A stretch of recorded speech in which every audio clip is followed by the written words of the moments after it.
Syrup and Honey. Chapter 6. It took him a whole minute to remember why he was waking up in a bed that wasn't his, but as soon as he recalled the events of the day before, a lazy, sleepy smile spread on Blaine's lips. Kurt. He was here because of Kurt. The sounds of the morning started to reach his ears. He thought he heard Robert barking outside and a clash of dishes and voices probably coming from the kitchen. With a quick glance to his phone on the bedside table, he checked the time and found himself unable to remember the last time he had slept until 9. He got out of bed and stretched, ignoring the chills that came from leaving his cocoon of warm blankets, and searched in his overnight bag for his toiletries and clothes. 15 minutes later he was walking down the stairs, showered, dressed, and with his hair slicked back with gel. The smell of food reached him as soon as he put a foot on the floor. He stopped in the doorway, looking into the kitchen. Carol and Kurt were there, almost dancing around each other as they moved from the countertops to the stove to the fridge. Carol was still in her pajamas and bathrobe, but Kurt was dressed in what looked like thick black leggings, high black boots, and a knee-length gray sweater that hugged his chest almost sinfully. He had a red apron on, but somehow that didn't ruin his outfit at all. Carol spotted Blaine when she turned around to check something she had in the oven. "Well, good morning, sunshine." Blaine smiled lightly. "Good morning, Carol." "Hey!" Kurt's smile grew wider when he saw him. He abandoned the bowl he was mixing something in on the counter and came to him, stopping just a couple steps away. "How did you sleep?" "Great, great." He couldn't take his eyes off of Kurt, as if nothing else existed in the kitchen, in the house, in the world. "How about you?" Amazing. I always forget how comfortable my bed is," Kurt answered with a dreamy tone, and then both just stared at each other for a few seconds, not saying anything, as if neither could remember what words were for.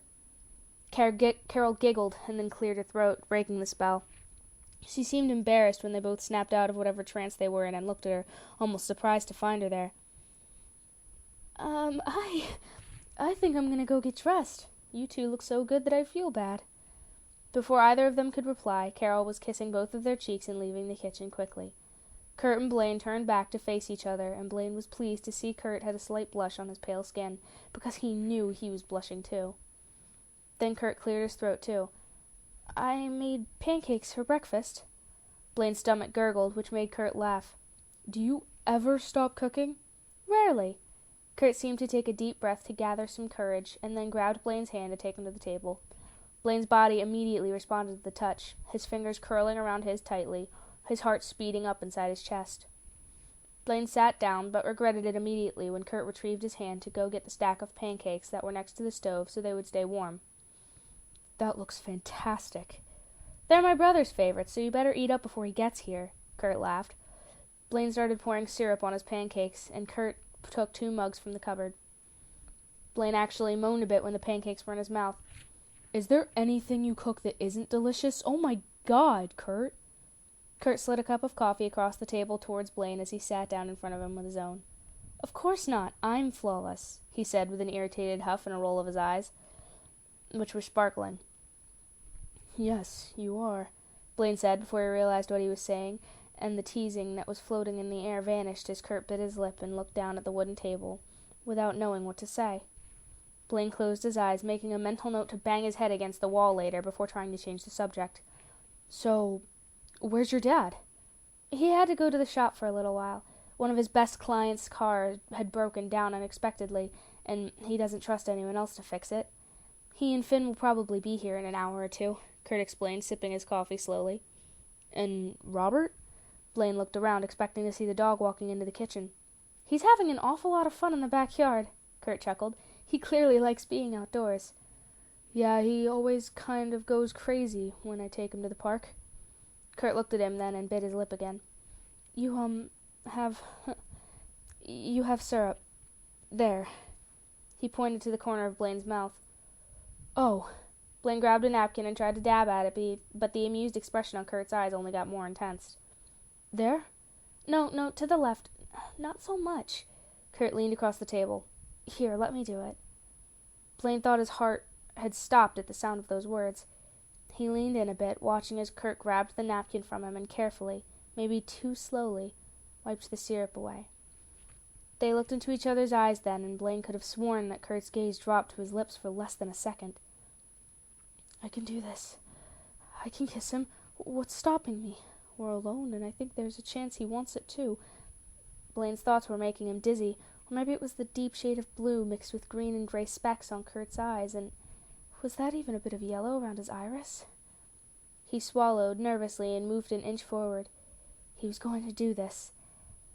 Except that his phone started ringing in his pocket and reality was already smacking him in the head once again. Kurt jerked back, startled by the sound, and so did Blaine, who quickly fished it out of his pocket, only to realize that his stomach was dropping when he saw who was calling. I'd better take this, he mumbled uncomfortably. Yeah, sure. Go ahead. Kurt smiled at him and stood up, walking to the counter with his cup of coffee and resuming the work he had been doing before Blaine entered the kitchen, his hands a little shaky as he whipped whatever it was he had in that bowl. Blaine stood up, too, and left the kitchen quickly. His first instinct was to get as far away from Kurt as possible for this, so he opened the front door and went outside as he accepted the call. "Hello," he said flatly. "Are you on your way yet? The guests are starting to arrive," his father's sharp voice said on the other end, ignoring any sort of greeting. Blaine closed his eyes and tried to sound calm when he spoke again. "I'm afraid I won't be able to make it today." There was a pause. Blaine opened his eyes and looked around at the neighborhood. It seemed full of life in that moment. A car was parking in front of a house across the street, and a little girl was opening the front door to greet her relatives with enthusiasm. Another group of kids were gathered near the corner, all with bikes and helmets, and he could hear the sound of their laughter. "What are you talking about?" Walter Anderson said, and a cold shiver ran down Blaine's spine at how low and unpleasant his tone was. "Stop acting like a child and get here, Blaine." Blaine pinched the bridge of his nose. "I can't. I'm not in Columbus." "Then where the hell are you?" his father asked, and Blaine thought he heard the sound of a door being closed. His father was probably getting too furious to be in front of his guests anymore. "I'm at a friend's house. They invited me over for Thanksgiving, and I decided to come," Blaine answered vaguely. For a moment he thought about Monday and how bad it was going to be. But he couldn't live his life afraid of what his father would think of him or tell him. He wasn't a child anymore. "A friend's house?" Walter repeated, angry and incredulous at the same time. "You don't have any friends." Blaine found himself having trouble breathing. "Yes, I do." "Who would want to be friends with someone like you?" The urge to punch something was so bad that he had to grip the doorknob behind him tightly. "I'm sorry that you find your own son so unlikable, Dad, but there are people who aren't as narrow-minded as you in this world." He could almost feel his father's anger boiling through the phone. "You don't talk to me like that, Blaine. You will show me some respect." Blaine opened his mouth to tell him respect should be something mutual, but his father didn't give him enough time to form the words.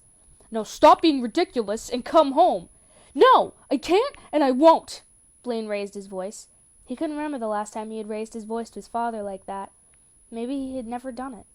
"I'm going to spend Thanksgiving here with people who are happy to have me around, and you can stay there and have fun with your guests and be glad that I'm not there to embarrass you with my presence." "Blaine Anderson, you—" Walter started, the fire in his rage evident in every syllable. But Blaine interrupted him. "Happy Thanksgiving, Dad. Say hello to Mom for me." And before he could give it a second thought, he hung up the phone. His whole body was shaking as realization washed over him. Oh, shit! He felt sick, really sick, as the conversation replayed in his head. A part of him was dreading the retaliation this would bring when he went back to the office on Monday, and another part felt liberated. But his father wasn't a man who brushed things off and forgot offenses. Blaine could expect nothing but hell from him in the next few days. He tried to calm down before going back inside, but 5 minutes later he was still shaking, and it wasn't helping that he had gone outside without a coat on. He turned around and entered the warm, cozy house again, wishing it would bring him some comfort, but it didn't. He swallowed, trying to keep his emotions at bay before walking back to the kitchen. Carol was back, wearing a simple blue dress, but everything was silent. Kurt seemed to be making some kind of pie, but it was obvious he wasn't really paying much attention to it. As soon as he heard Blaine returning, his head snapped to the side, and Blaine could see all the worry tainting those beautiful blue eyes. Blaine did his best to say something, or to at least stop shaking, but he couldn't, and he hated himself for being like this in front of Kurt, and even worse in front of Carol. But 1 second later, Kurt was crossing the kitchen in a few long strides and throwing his arms around him. Blaine was tense for just a couple more seconds before he melted against him.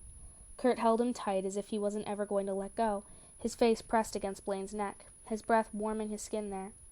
Blaine sighed and allowed himself to completely fuse into Kurt's embrace. He buried his head in the crook of his shoulder and hugged him back, his arms wrapped around Kurt's waist.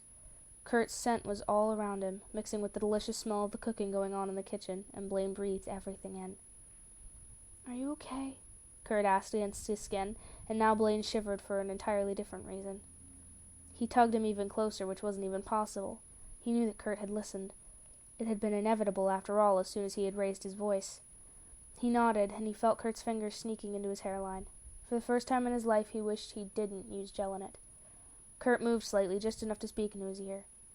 "I am happy to have you here, Blaine. So happy." Blaine had to take another deep breath to steady his heartbeat, and to stop himself from being even more pathetic and start crying. He dug his fingers deeper into the softness of Kurt's sweater at his sides. Kurt pulled away without letting go, to look him in the eyes. His own blue ones were shiny with tears, full of emotion. "Tell me what I can do to make you feel better. Kiss me, love me, don't ever let me go." Blaine carefully wiped Kurt's tears away with his thumb, letting his fingertips linger on that pale, perfect skin for longer than necessary. I just need to stop thinking."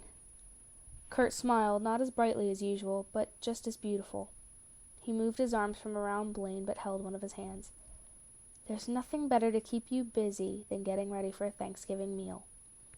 Only then did Blaine realize Carol was still there, smiling at him comfortingly, cutting sweet potatoes into perfect circles. She didn't say anything, but she didn't have to either. She kissed his cheek where he stood next to her, and that was all that was needed. "Do you think you can handle peeling the potatoes?" Kurt asked, looking at him with calculating eyes. Blaine couldn't stop noticing that their hands were still intertwined. "I think so, yes." He nodded, hating a bit how scratchy his voice sounded, still too affected. "Good, then get on it," Kurt replied, letting go and returning to the pie he was working on. Blaine missed the touch, but his body still tingled with the memory of it.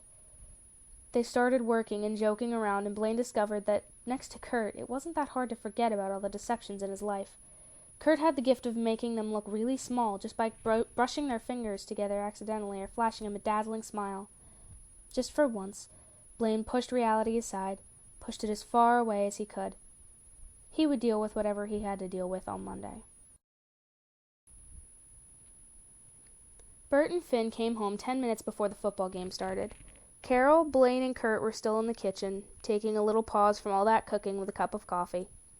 "Hey, dude, nice to meet you," Finn said when Kurt introduced him to Blaine. They shook hands. "It's good to finally see your face. Kurt talks so much about you that I—" "Finn!" Kurt cut, his teeth gritted. "Don't you have to go wash your hands or watch the game or throw yourself under a bus or something?" "Oops. Sorry, man." Finn put his hands up in apology and turned around to go to the living room. Blaine had to bite his lips to hide the huge smile that was threatening to split his face in half. "Blaine," Bert said after taking a bottle of water from the fridge, "do you like football? Would you like to watch the game with us?" Blaine glanced quickly at Kurt as if he was asking if it was okay with him. Kurt immediately nodded. "Yeah, I'd love to, Mr. Hummel." He grabbed his cup of coffee and followed Bert, leaving Kurt and Carol alone in the kitchen. Kurt kept his gaze on Blaine until he disappeared out of sight, and then he sighed. When he turned to Carol, she had a knowing smile on her face. "What?" he asked, shifting uncomfortably in his seat. "You're head over heels for him," she said, and it was obvious she had wanted to say something about it for a while. Kurt groaned and banged his head against the table before lying his forehead on his arms. "Am I that obvious?" Carol laughed and reached out to pat his hand. "I'm afraid you are, dear." She sipped her coffee before adding, "And so is he." Kurt looked at her, a glimpse of hope in his eyes. "Do you really think so? Oh, honey, I'm sure even Finn can see it." Kurt gripped his cup a little tighter. "What should I do?" "What if you tell him how you feel?" Carol shrugged as if it was the most obvious thing in the planet. "Yeah, but his life is complicated. I don't think he's comfortable with himself, so why would he be comfortable having a relationship?" Kurt spoke in a hushed, low tone, hoping no one else would hear their conversation. "Sometimes having somebody love you exactly for who you are makes you see things about yourself that you didn't even know about," she said, standing to take her cup to the sink and check on the turkey in the oven. "You could save him, Kurt. You could show him a lot of things that he doesn't know about himself. I don't think Blaine has ever been truly happy before." "I don't think so either," Kurt sighed tiredly. "And he could save you. Carol stood next to him, placing a hand on his shoulder. I know you say that you don't care, but you don't have to be alone, Kurt. Your dad and I love how you always put the family first, but, honey, we're not going to be here forever. Your father is right. You need a family of your own. Kurt didn't say anything. He didn't really know what to say. Yes, he was falling for Blaine, so hard, and yes, he could see himself with Blaine not only now but in the years to come, too. But everything felt so complicated. He knew Blaine needed him. What if he screwed up and Blaine ended up losing the only support he had in his life? Keep an eye on the food, Carol said. Why don't you go to your room and relax a bit, or to the living room with Blaine? Kurt nodded. As soon as he left the kitchen, Brownie appeared around the corner and started rubbing against his legs. He picked her up and stood there, hesitant in the middle of the hallway, until he decided to go into the living room. Bert was sitting in his old brown leather chair, and Finn and Blaine were sharing the couch. Robert was sleeping next to Blaine's feet contentedly. Blaine looked up when he noticed Kurt was in the room and smiled at him softly. Kurt felt his heart flutter in his chest and made a gesture for him to scoot a bit so he would have room to sit down.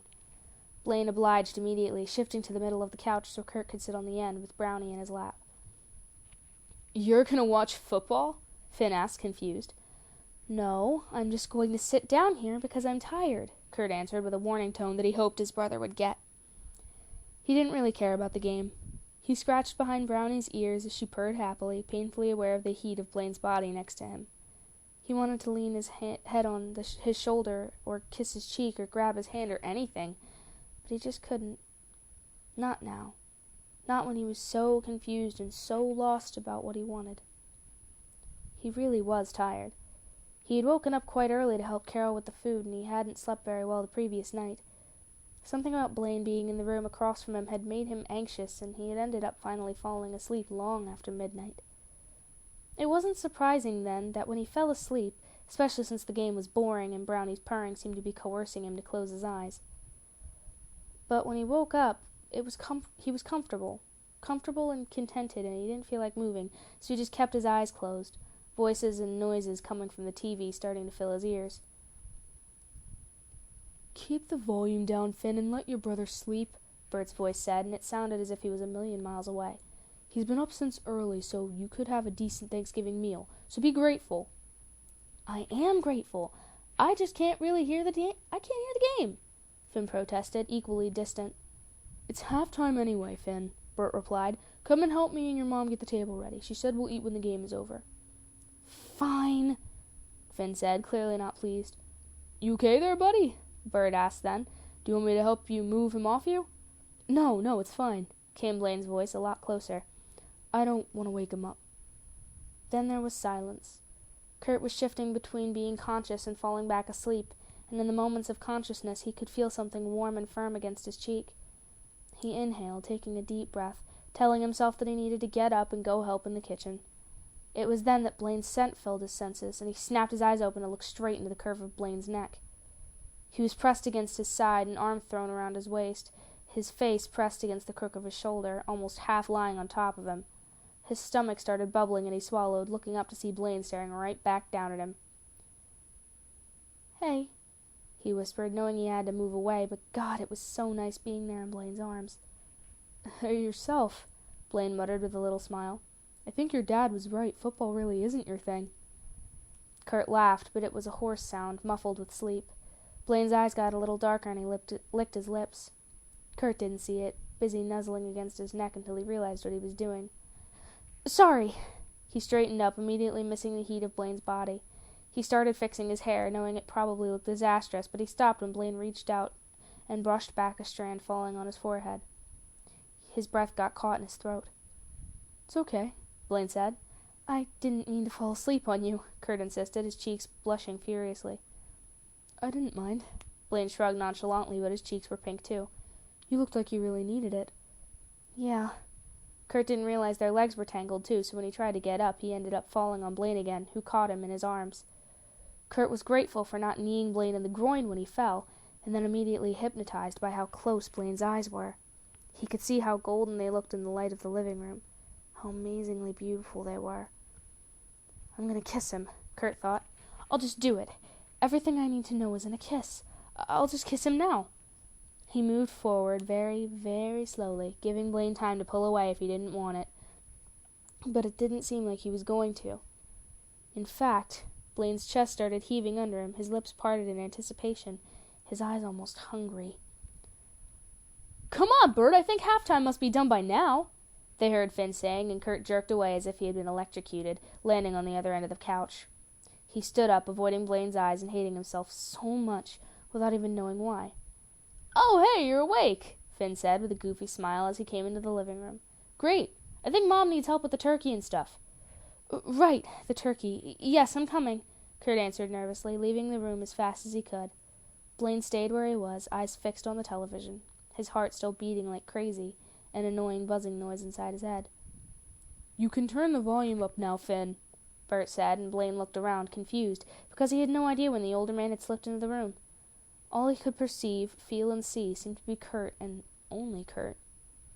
The Buckeyes ended up losing, which made Finn and Bert scowl at the television for a few minutes. Blaine would have been upset, too, if the image of Kurt's lips getting closer to his own wasn't numbing his mind.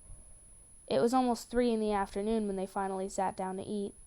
The table was laden with food, and Finn looked around trying to decide what to put on his plate first. Kurt was sitting next to Blaine, but they weren't looking at each other. It was too soon, it was too hard, it was too tempting. Once everyone's plates were full, Bert looked around the table with a pleasant smile. "This year I'm grateful for my family and my health, for my beautiful wife and my 2 sons who are both doing great in their lives. That's all I need." Carol's smile was warm. "I'm grateful for those things too, and for all of us being here together today. Nothing makes me happier than having the house full of people again. Since the 2 of you moved out, it's been too quiet." When Finn's turn came, he tried to swallow the mouthful of mashed potatoes he had eaten while everyone else was distracted. He cleared his throat, spitting a bit, and caused Kurt to look at him in disgust.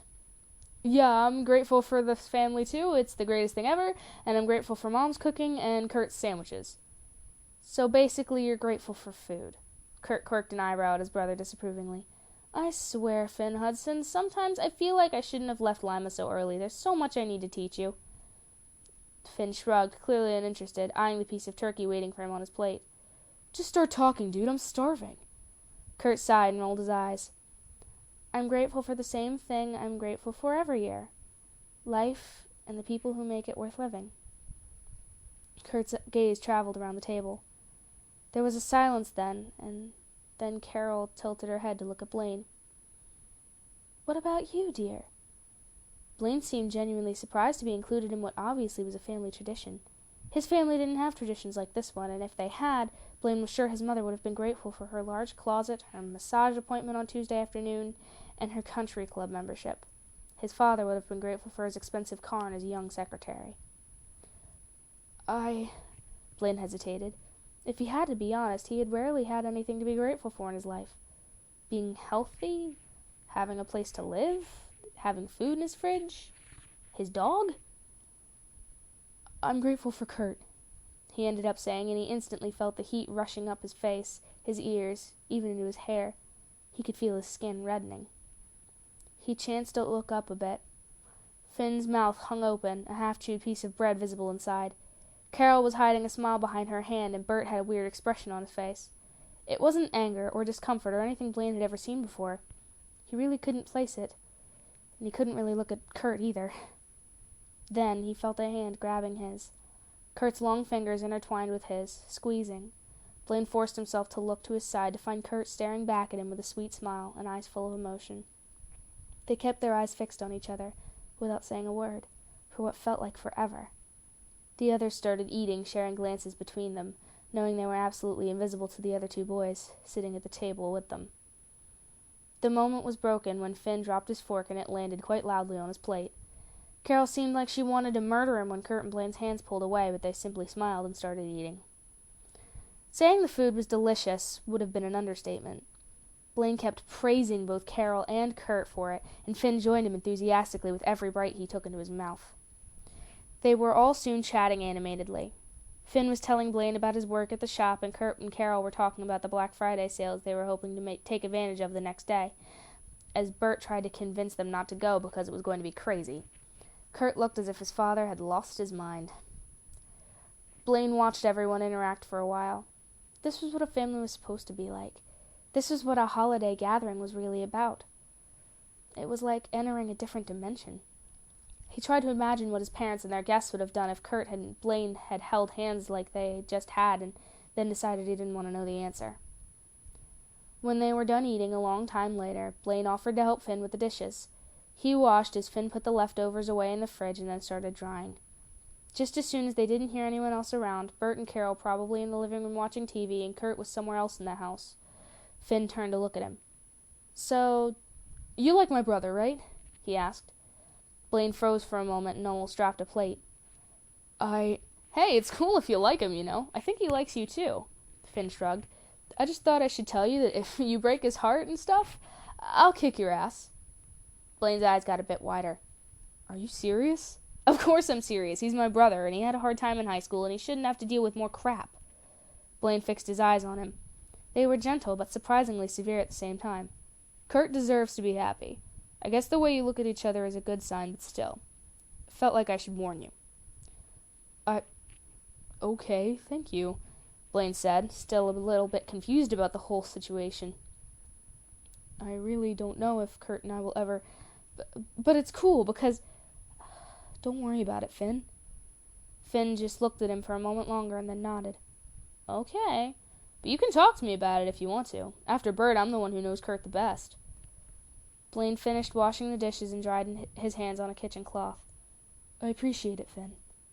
Finn gave him a pat on the shoulder and then walked away, leaving him alone in the middle of the empty kitchen, wondering if Kurt's brother had just offered to help him and Kurt get together.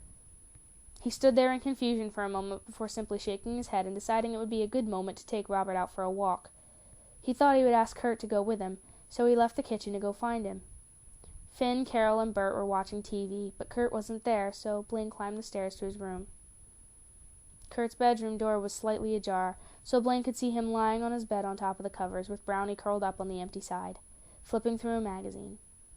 He took a few seconds to appreciate how gorgeous Kurt was when he was relaxed and in his own world, before softly knocking to get his attention.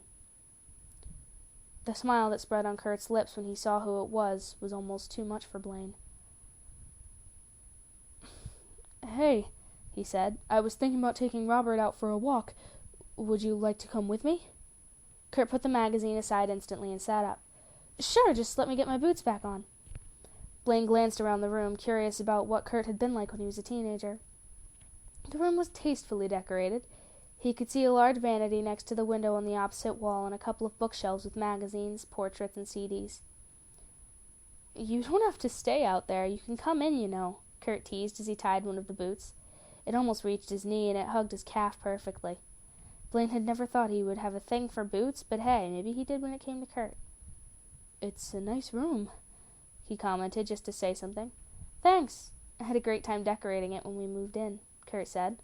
"I guess that's one more thing to add to your list of skills, then. Interior design," Blaine muttered, studying the books on the other shelf and eliciting a chuckle from him. That he was then distracted by the huge collection of records Kurt had. "Whoa, some of these are almost impossible to get. And you have so many Broadway originals. We could listen to some of them when we come back if you want," Kurt offered, and Blaine turned around to find he had finished putting his other boot on and was waiting for him. "I'd love to," Blaine replied. He made a stop in Finn's room to get Robert's leash and his camera, just in case, and then they both went downstairs looking for the dog, who was asleep next to the fireplace in the living room, but jumped up excitedly as soon as he realized they were going for a walk. Kurt put on a white coat that contrasted beautifully with the black tights and boots he was wearing, and also matched the thin layer of snow outside. Blaine couldn't help but notice how good he looked as he slid into his own black coat and wrapped a red scarf around his neck. They walked down a few short streets without saying a word, just simply looking around and breathing in the cool autumn air. Kurt had his hands in his pockets, and Blaine held Robert by his leash, stopping every now and then when he wanted to sniff a tree. "Your family is even nicer than I imagined they would be," Blaine commented after a few minutes, stopping to take a picture of Robert as he rolled around in the snow. Kurt smiled. "I know. I have no idea what I would do without them." Blaine was silent again, thinking about the conversation he had had with his father earlier. He had promised himself he would keep those thoughts away for the rest of the weekend, but he knew he couldn't. He knew that if he didn't think about it now, he would think about it all night, when he went to bed and the dark of the room around him offered no distraction. Kurt sighed, obviously realizing what was going through Blaine's head. He took a step forward, just enough to stand beside him, and tangled one of his arms around his, pulling him a little closer. "You're welcome here with us whenever you need to, Blaine. And I know you probably don't want to talk about what happened today, but if you ever do, I'm here." Blaine could have turned to the side and just pressed his lips against Kurt's, but he really didn't want to kiss him while being so upset because of his father. "Thank you for everything, Kurt. I honestly don't know what I would do without you." They smiled at each other sweetly for a few seconds before resuming their walk, this time with their arms linked. Kurt kept rubbing his hand up and down Blaine's coat, probably trying to keep it warm, so Blaine decided to be a little more daring and grabbed it, pulling it down until it was inside his pocket, where he didn't let go. They kept walking, scooting closer and closer with every step they took, as Kurt hummed under his breath, Robert wagging his tail in front of them. They stopped once again while Robert seemed to be deciding which tree to pee on. Kurt sighed and leaned his head against Blaine's shoulder, brushing his nose on his scarf. Blaine, feeling the bubbles in his stomach once again, held the camera in front of him and snapped a quick picture before Kurt had time to cover himself. "Blaine," he whined, nuzzling a bit farther against his neck, and, well, okay, this proximity thing was really getting to Blaine. Kurt was warm, firm, and real against him, and absolutely adorable. He couldn't get tired of him. He wasn't sure how he was going to go back to his routine on Monday, how he was going to go back to his apartment at the end of the day, to an empty place without the nice vibes he had felt being here with him. "Hey, Hummel!" a voice broke through Blaine's thoughts, and Kurt lifted his head from his shoulder to look to their left. A big black man that looked about their age was staring at them, frowning. "If you're gonna be a disgusting fag, don't do it in public." Blaine felt Kurt's hand tensing inside his coat pockets. "Well, hello to you too, Azimio. I see you're still an ignorant jerk. Some things never change." "I can see that. You're still a filthy cocksucker." Azimio's face scrunched in displeasure. "If you don't want a reminder of what we do to abominations like you in this town, you better take your ladyboy and leave." "And here I was thinking this was a free country, and that I could walk down the streets as a free man," Kurt replied. Blaine had no idea what to do. Should he drag Kurt away from the other man? Should he just stand there? Should he intervene?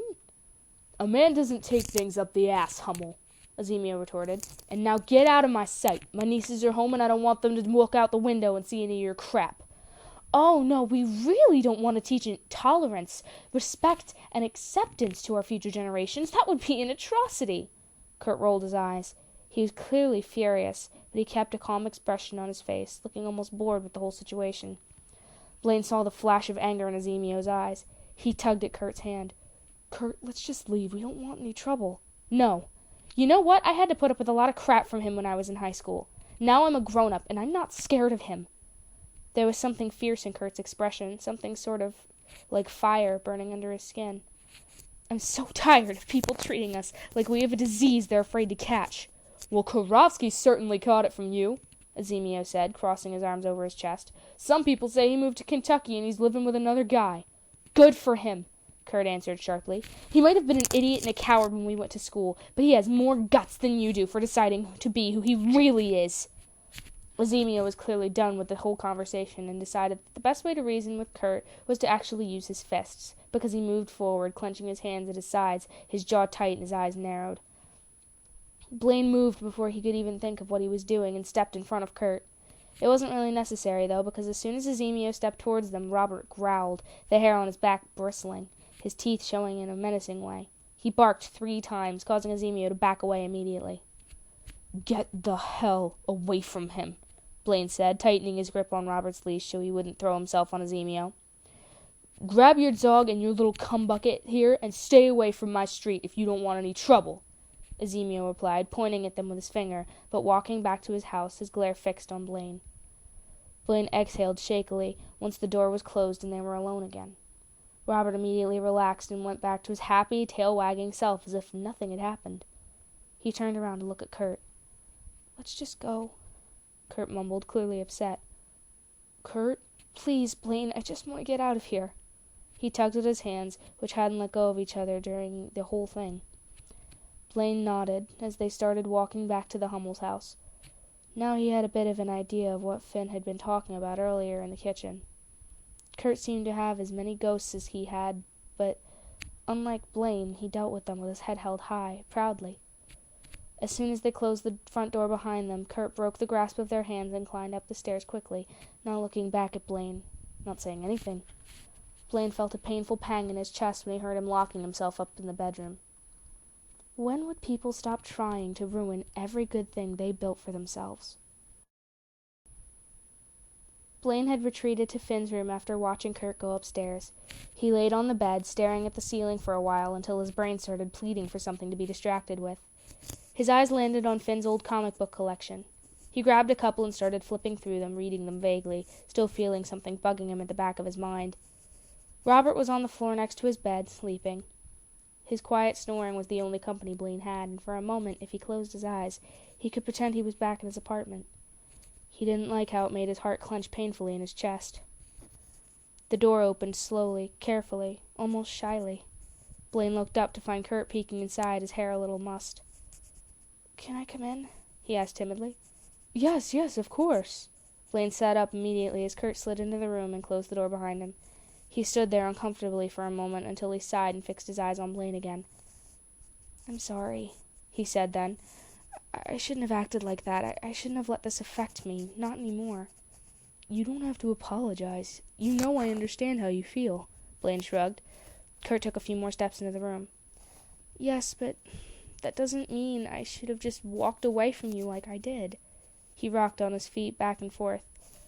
"I should actually thank you for stepping in front of me, for defending me. The last time I had to face Zemio, no one really cared." "I have to be honest, I had no idea what I was doing." Blaine chuckled nervously. "He's 3 times bigger than me, but I didn't want anything bad happening to you." "Well, we're lucky we had Robert with us then," Kurt muttered, crouching to scratch Robert's ears. "I've never seen him react that way," Blaine admitted, looking down at his dog.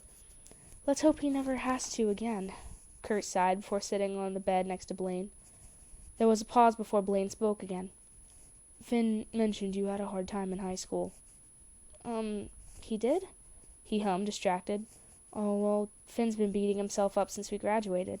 I was bullied a lot, and he didn't always step up for me. I was a bit mad at him at the time, but now I understand. He was a kid, too, and he was just as scared as I was, even if our fears were different." "How bad was it?" Blaine asked, a bit afraid of the answer. "Lots of pushing around, name-calling," Kurt said quietly, moving to sit beside Blaine. He shuddered a bit before adding, "One of my bullies kissed me in the locker room." "What?" Blaine turned to look at him, his eyes wide. "Karofsky was gay too, but he was terrified of other people finding out. I guess he bullied me because he was jealous of how confident I was about who I am. I don't even know." Kurt shook his head. "He apologized, and he transferred to a different school during our senior year. I barely heard about him or saw him after that." "Kurt, that's horrible." Blaine placed a comforting hand on his back and started rubbing circles there with his thumb. "Yeah, well, I like to think I put everything that happened in high school behind me. But then there are times, like today, when it all comes back to me and it hits me that nothing has really changed." Kurt sounded tired and kind of sad. Blaine missed his bright smile already. "You're so much better than any of them," Blaine said softly. "You're better than anyone I know, Kurt. He insulted you. He threw every name in the book at you, and still you were able to stay classy and witty. Not many people would have done that. I definitely didn't." "You did more than enough," Kurt replied soothingly. "Zemio is my problem, not yours." "People like him are everyone's problem," Blaine huffed. After a long pause in which Blaine unconsciously never ceased to trace random patterns on Kurt's back with his fingers, Kurt studied him with interest. "It might have been nice," he commented, "going to Dalton. You were lucky." "I didn't always attend Dalton." Blaine's fingers froze against Kurt, and that didn't go unnoticed. "I transferred there because I was beaten up pretty badly in my old school." "Oh my God, Blaine!" Kurt turned to face him. Blaine's hand fell limp on the bed. "I'm so sorry." "It's okay," he said, as if it wasn't a big deal, as if the little scar on his side where one of his ribs had broken through the skin had been nothing but a scratch. "It's not." Instinctively, Kurt cupped his face with his hands, locking their eyes, staring deep into Blaine's honey eyes. It shouldn't be like this. If I think about it, it was almost worth it, Blaine said, an edge of bitterness in his voice. That's what made me end up transferring to Dalton, and that's where I spent the happiest years of my life. I liked boarding there. My friends were much more of a family than my parents. Do you still see them? Kurt asked. No. Most of them went to other states, and the few that really were near me while I was in Harvard or when I came back here, I didn't make the effort to stay in touch, and I hated myself for that. I was so obsessed with being the top of my class in college, and then working my ass off to please my dad when I started at his firm. Blaine frowned, clearly disappointed in himself. I isolated myself because I thought doing something to feel part of my family was more important than anything else, and I ended up exactly how I didn't want to end up. Alone. Not anymore, Kurt whispered, his head resting on his shoulder. The weight was nice and warm, and it comforted Blaine more than anything else had in his life. Somehow they ended up sliding back on the bed until they were lying down, tangled together. Kurt rested his head against Blaine's chest, his forehead pressed into the crook of his neck, and threw an arm around him. Their legs were intertwined, and Blaine had one of his arms around Kurt's shoulders and was holding his hand with the other. It was perfect and much more intimate than most of the things that Blaine had done in his life, and it made him feel complete. They didn't move or say anything until Robert woke up what seemed an eternity later and started whining because he wanted to get out of the room. Sighing, neither of them really wanting to let go, they got up and went downstairs, letting the dog go out to the backyard. But Bert, Carol, and Finn were eating pie at the kitchen table. "Hey, boys," Bert smiled at them. "We didn't know where you were, so I hope you don't mind we started eating dessert without you." "It's fine, Dad," Kurt smiled back. He immediately began a conversation, well, more of a monologue, really, about his detailed plans for Black Friday. When he turned around and asked Blaine if he would like to go with him, Blaine grinned widely and nodded with enthusiasm. The other three instantly looked at him as if he was doomed. "Dude, you do not want to go shopping with him," Finn said, with his eyes wide open. "Why not?" Blaine asked in confusion, tilting his head to the side as Kurt glared at his brother. "He goes crazy. Literally," Finn insisted. The two brothers started bickering back and forth. Their parents were used to it and just laughed at them as Blaine watched them with a tiny smile on his face. It all felt right as he sat there sharing with someone else's family the kind of holiday he had always wanted to have. Even with the unpleasant encounter with Kurt's bully, this was much better than any of the memories Blaine had had from other years. That night, he went to bed feeling excited for what the next day would bring. End of Chapter 6.